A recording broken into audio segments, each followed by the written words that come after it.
Boa tarde a todos. Espero fazer uma apresentação rápida e não muito chata, às 5 e pouco da tarde de sexta-feira, acredito que já estejam cansados, loucos para ir embora. Vamos tentar fazê-la interessante. Queria agradecer aos organizadores do convite por ele estar presente.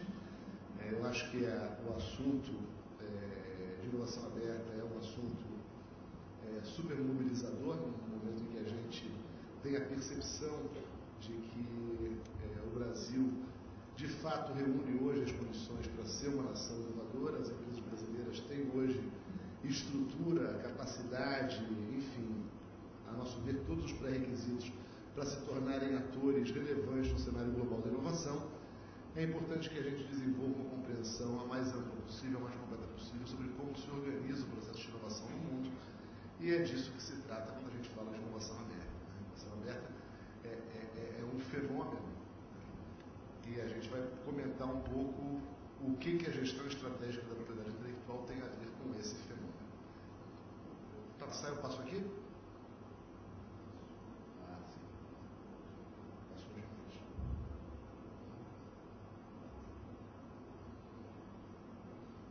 A primeira coisa que eu acho que é bom a gente sedimentar com uma certa clareza é o próprio conceito de inovação aberta. Eu tenho notado que em alguns foros há uma confusão, talvez por conta da própria noção de open source, e inovação aberta não tem nada a ver com open source. Acho que isso é bom a gente ter clareza disso, de um conceito, tal qual proposto pelo professor Jorge. Ele é simplesmente um conceito relacionado com o fato de que nenhuma empresa ou nenhum ator individualmente tem ou reúne as competências necessárias para inovar sozinho em todos os campos em que ele demanda a inovação. Então o processo é aberto no sentido em que ele é um processo cooperado, ele não é um processo encerrado nas fronteiras da unidade de pesquisa e desenvolvimento de uma empresa ou de uma instituição que possa operar sozinha. Já a inovação que qualquer ator econômico necessita, ela só é alcançada mediante a congregação das competências e dos conhecimentos de uma ampla gama de atores. Então, o processo que a gente chama de fenômeno de inovação aberta é um fenômeno que se caracteriza pela cooperação entre atores capazes de gerar conhecimento. A aceleração da inovação é uma necessidade competitiva, e para que você possa com rapidez inovar, mais rapidez do que os seus concorrentes,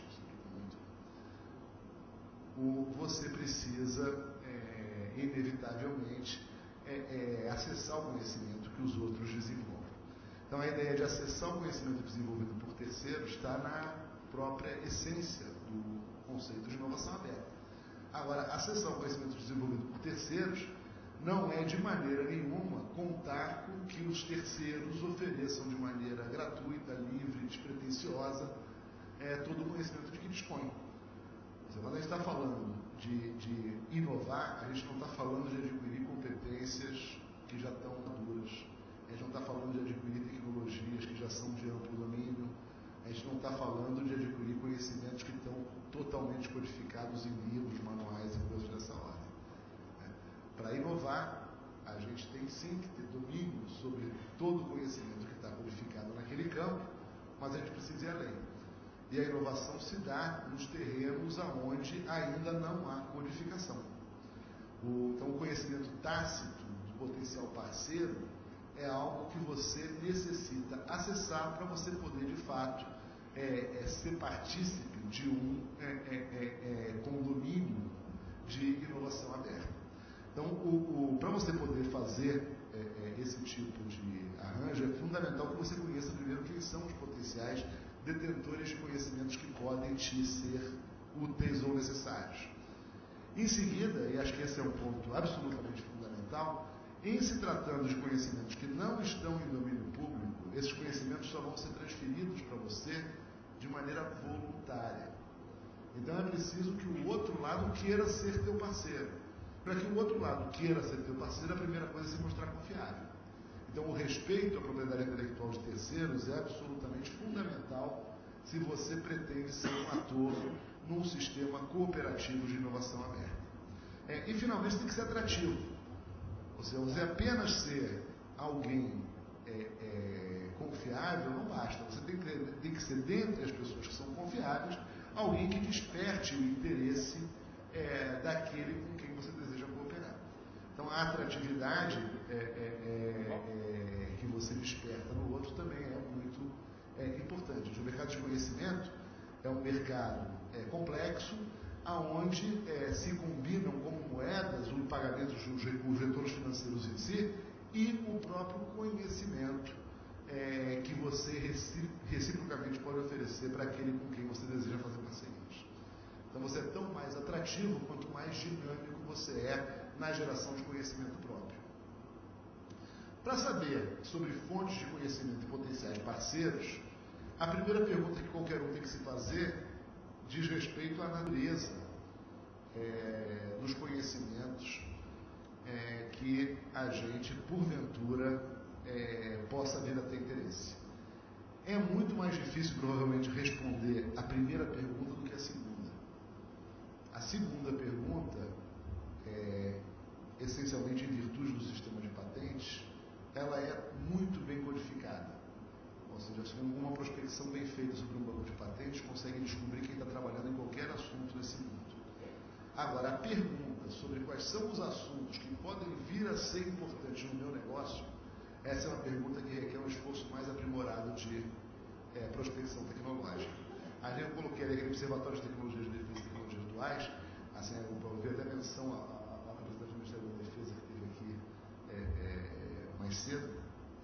A gente tem uma preocupação de trabalhar com o Ministério da Defesa nesse campo.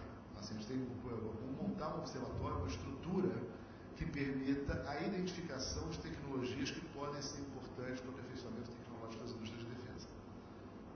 E para isso você não faz a pura consulta simples em cima de um banco de dados. É preciso de ferramentas mais sofisticadas que te permitam identificar quais são os conhecimentos que vão se tornar relevantes, para que você possa identificar na origem potenciais parceiros, se aproximar deles logo, porque senão algum outro aventureiro o fará. Não é isso? Então, esse tipo de inteligência na prospecção é absolutamente necessária para que você possa participar de uma maneira positiva em esquemas cooperativos de inovação aberta. O ser confiável é algo que não é trivial. Na hora do café eu comentava, que assim, não basta, tem que ser que nem a mulher de César, não basta ser honesto. Tem que ser honesto, tem que parecer honesto e mostrar o tempo todo que é honesto. É evidente que o quadro institucional do país pode ajudar ou pode atrapalhar. Eu concordo inteiramente com a avaliação do companheiro da Dani. No Brasil há um avanço imenso nas condições institucionais. Hoje a gente tem um sistema de propriedade intelectual que pode ser considerado forte. Forte em que sentido? Forte no sentido de que são cada vez mais claros os direitos e os limites dos direitos que a lei assegura. Então a gente consegue saber o que a lei assegura e, por conseguinte, eu consigo saber o que está automaticamente protegido e o que requer um esforço adicional de proteção, se isso me for importante, se isso convier a mim ou ao meu potencial parceiro. Nos campos de alta tecnologia, é bom que a gente tenha clareza disso, nem no Brasil, nem em lugar nenhum do mundo, a lei é suficiente para a proteção. Porque o conhecimento avança, as formas de proteger, os nossos amigos advogados são um pouco mais lentos do que os cientistas. Então, a capacidade de gerar leis acontece necessariamente depois. Ou seja, a lei de proteção, por exemplo, para o que tem acontecido de novidade no campo da nanotecnologia, vai surgir nos próximos anos, não surgiu ainda. Agora, se eu quero cooperar com alguém em nanobiotecnologia, por exemplo, eu vou ter que desenvolver contratualmente mecanismos de gerar confiança no meu parceiro, apesar de a lei brasileira não oferecer de maneira trivial esta proteção. É evidente que, com todas as suas limitações, 99% das coisas podem ser adequadamente protegidas pela lei.